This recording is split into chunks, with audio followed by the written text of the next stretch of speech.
This project is called The Final Frontier. This is showing a fictitious representation of what I feel like the militarization and industrialization of the Arctic will look like. I feel like this is not fully developed yet, although there are a lot of like exploration vessels. There are some oil drilling in the Arctic and a lot of like military patrols, but I feel like this the Arctic Ocean and its like vast petroleum reservoirs haven't been fully developed, but that's something that could be happening in the, within this decade, if not the preceding decades. And this project was kind of inspired by an idea I had for a video game for the past 5 years. And I've never really worked on that, but after seeing an artist who's one of the visiting artists and now a professor at UVic, Kelly Richardson, after seeing her work and her work involving these kind of sci-fi narratives that have implications for technology and environmental things relating to the future, I thought about taking this project idea, which is just this future where all that matters is the oil and military ships in the Arctic. I thought about taking that future and presenting it in a format with video projections and as well as images to just present this in a way that's accessible and that everybody can kind of engage with it and draw what conclusions they want. And so I've started off working with these videos, which are basically photoshopped videos. So each one of these video compositions has about 20 different layers of video. And these are all videos and images captured here in Esquimalt or just across the water in Port Angeles in Washington. So all of this footage and pretty much all of the material is in the Salish Sea, which I feel is like, everything is basically photoshopped to make it look like it's the Arctic. And this project is kind of about the future of the Arctic, but for me, it's more about what's happening currently in the Salish Sea now. Because there's already these massive amounts of oil tankers here, there's already these military ships coming in and out every day, and there's going to potentially be a lot more in the future, especially with projects like the Kinder Morgan pipeline starting to come online. This project, I feel, is like hopefully a way that's able to even just like look at the size and scale of these different ships, and to think about if these matter in the future, and if the development of the Arctic matters, and if these things increasing in the Arctic is like an issue of concern, then it should also be an issue of concern that these are already here and that these are already expanding here. So part of this exhibition includes a series of 7 images, which are all kind of profiles of these different ships. And these are ships that I found the names of and was kind of tracking with this marine vessel tracking website. And as I started doing that, I feel like I started to become more engaged with this ship watching culture, which is kind of like bird watching. And basically all around the world, people are taking pictures of vessels coming in and out of different areas and uploading them online. And some of these images I actually uploaded to that website, and they already have like 5-star ratings because they're like extremely high color and dynamic images compared to some like small noisy JPEG. But anyway, so these images are kind of a profile of each ship. Each one has their name. This is Eomont, which is this old Spanish military oil tanker. And I saw this passing in the Esquimalt harbor, which I can see from where I live. So I literally saw this in my backyard one day, and I was like super excited because there was this really intense looking ship. And some of these other ships I saw while they were docked in Port Angeles, names like Tulip, and these other ones, the Alaskan Explorer, they all have these names which I find are pretty comical at times. Everything from the Ocean Princess to Polar Adventure, things like that. And so each image, I start with a basic image and sometimes change the water, change the sky, and I've added ice, like finding high resolution images of ice online. And the ice is the one component of this that's not material that's sourced by me, but everything else is just photos I've taken. And I think these kind of exist as these weird, like, high-color glamour shots of these different ships, but I think are kind of expanding this dialogues. These ships are kind of like the characters that matter. Because in this whole exhibition, there's not really any trace of humans or like people, and it's all about these different ships kind of acting as different components. And I imagine in this future, there would be these ships that would frequent certain drilling platforms and go to certain ports, and then there would be this array of military vessels from different nations that would be guiding and patrolling them. The other component of this exhibition are these large format projections.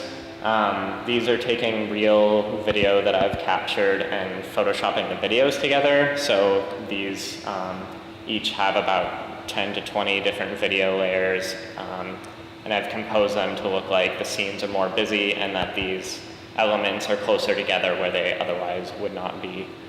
And so this scene is showing a large oil tanker at port being like refueled. There's these kind of abstracted like cranes moving in the background here, and with a close-up of these two military vessels moving slowly as like they're departing out to sea.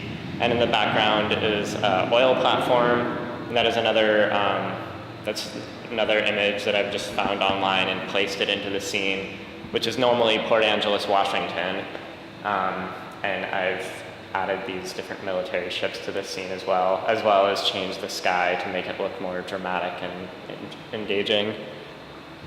And one thing with these videos that I feel like is interesting is I've worked really hard to make them look real and to make them look seamless, but there's these little moments where you can tell that it's totally fake, and it kind of exists in this space where you flip between feeling like it's real and fake, which I think I like that messiness of this, that I'm like trying to force this to become this reality that's not quite happening, but it's believable because it looks real, and you know, we can definitely imagine this being a reality, but it's not quite there yet, and there's little moments where you can tell that it's not quite there. So I like that the videos kind of capture this, and that they are interested in and engaging, and at first view, people do think that they're real. This is another one of the projected videos. This was captured at Macaulay Point Park on a stormy day. I feel like this video is the core of this whole installation.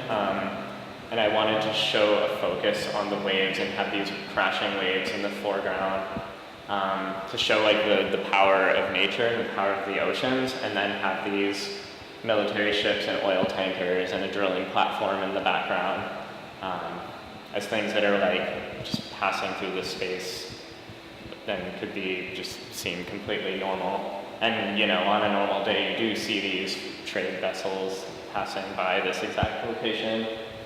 And this, again, it's just by adding this ice here, is just this like suggestion that this is in the Arctic and is not happening here, when in reality everything except the ice and the oil platform was captured right around this point.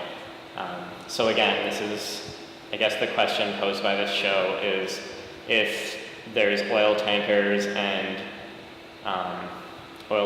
military ships in the Arctic, if that's an issue of concern, and if that's something that is like alarming, then what does it mean for these things to be already existing in abundance here and to already be increasing? Because again, there's military ships that come in and out of this port each day. There's like a handful of oil tankers that come by, and there's nuclear submarines and the Canadian submarines too, like underwater, passing in and out of the Salish Sea. So yeah, I think that's kind of at the core of this show, but by having this suggestion that it's in the Arctic, I think makes it more accessible, because it's trying not to, and it feels like it's more open to interpretation, because it's not, you know, saying this is about this place. It leaves people to draw their own connections about the significance of these things in the Arctic specifically, and then just in the rest of the world in general. So I'm currently still a student at ExhibitVic. I'm studying visual arts, computer science, and environmental studies, and I've been a student for about 6 years. I'm just trying to use the resources there and trying to engage as much as I can before I leave. And I guess through my studies there, I've had to make a lot of my own connections, because there's not classes specifically about creating art with computer science, and not classes about like creating art that's engaging with environmental issues. And so yeah, throughout my years of like working on different projects, I've been trying to make these connections in a lot of different ways. And some of that has been making art, has been like making interactive computer installations, and some of it has been making like activist videos, propaganda more or less, that's like factual and like truth-based. And I feel like this project is interesting because it connects a lot of these different things. And it's something that I'm like creating these very like visual poppy images that could be shared on something like Facebook, and you would get kind of a sense of, you know, development in the Arctic, and like that might be something that's like alarming, or it might be something that's like really cool. And just through like my research, I see different perspectives on things like this. And like there was, I think I saw this one article about oil tanker going through the Arctic for the first time in history without any kind of icebreaker. And so from one perspective, that's like this really alarming thing, like we shouldn't have oil tankers up in the Arctic at all. And then another perspective, it's like, this is great because this means that we're gonna be saving time shipping things across the world, and that, you know, we can start exploring the Arctic more. So I feel like this project has hopefully has the potential to be engaging on kind of a wider audience, because essentially it's just showing these pictures and videos of these ships existing, and depending on your perspective, you like bring your own interpretation to it. But either way, I think that these things happening in the Arctic, which is pretty much the only area that there's not massive shipping development and there's not oil platforms already, it's significant from either perspective, and there should be more dialogue on it. And it's definitely something that's going to be more of an issue in the next decade. I think oil is running out in a lot of reserves in the world, but there's still a lot of oil in the Arctic. And yeah, I think at the current rate we're going, that it's kind of inevitable at this point that there's going to be more pressure to develop those resources, and that there's going to be kind of a race to develop those resources by nations like the US, Canada, Finland, and Norway and Russia.